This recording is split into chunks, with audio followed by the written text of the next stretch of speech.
Bom, a partir dessa explicação que eu fiz, a gente também tem a questão da convivência em grupo, né? É, tipo assim, com o desenvolvimento da psicologia e da sociologia, muitos estudiosos desenvolveram teorias sobre como funciona essa a sociedade, né? Como funcionam os grupos, né? E por que que os grupos continuam unidos, né? Porque desde o começo da história da humanidade nós vemos em grupos, em cidades, e a ideia deles é tentar entender o porquê isso, né? O porquê, por exemplo, as pessoas não vivem sós, né? Porque elas não vivem sozinhas, cada um no seu canto, né? Porque elas vivem em grupo. Algumas teorias, por exemplo, tem a teoria do Freud, né, por exemplo, psicanalítica, que tenta estudar as motivações e os processos das pessoas nos grupos. Né? Você tem a teoria do Herbert Kellman, que é a interação dos grupos. Né? Por exemplo, você tem certos grupos que são associados por pessoas que têm a mesma opinião ou ideia. Né? Ah, eu tenho uma ideia igual à sua, então nós vamos ficar juntos. E como cada pequeno grupo se interage entre si, né? Com o debate de ideias, a síntese, a antítese, a tese, a síntese e a antítese, né? Para tentar entender isso.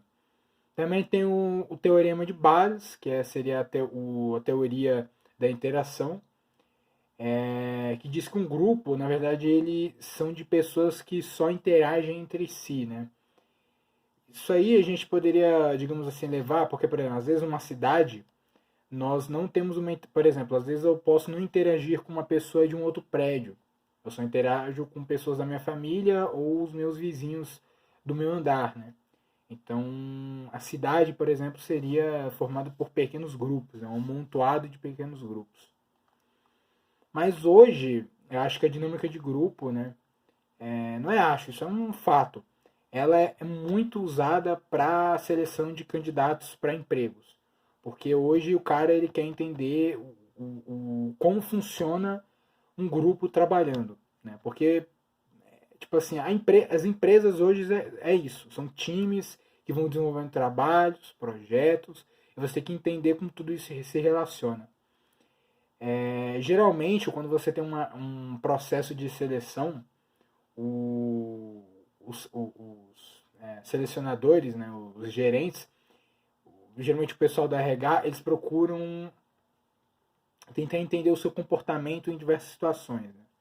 Então, por exemplo, fazem jogos, resoluções de problemas, você tem que tentar construir algo com o seu grupo. Por exemplo, você tem que gerenciar recursos com o seu grupo, então tipo, você tem um certo nível de recursos e você tem que aprender a gerenciar isso com pessoas do grupo para construir algo. Né? A gente também pode entender que essa dinâmica de grupo a gente pode ver em reality shows, né?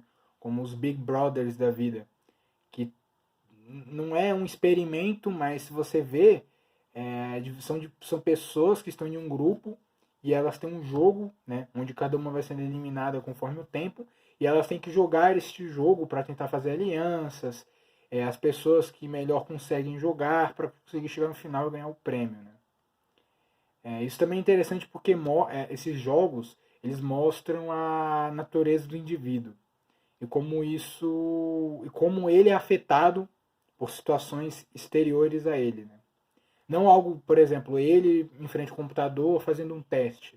Isso é algo até interno, se você for para pensar, porque é só ele com o conhecimento dele. Ele não tem que interagir com outra pessoa, ele não tem aquela questão emocional. Né? E geralmente claro, isso tem vantagens e desvantagens, né? Geralmente as vantagens são que a dinâmica você pode conhecer outras pessoas, né, outros grupos, criando assim o networking necessário, aprimora a capacidade de trabalho em grupo. É, Geralmente como você tem como os candidatos, as pessoas que trabalham em grupo, elas ficam muitas horas por dia juntas, é uma ideia interessante para elas tentarem se entender e tentarem desenvolver um elo entre elas. Né?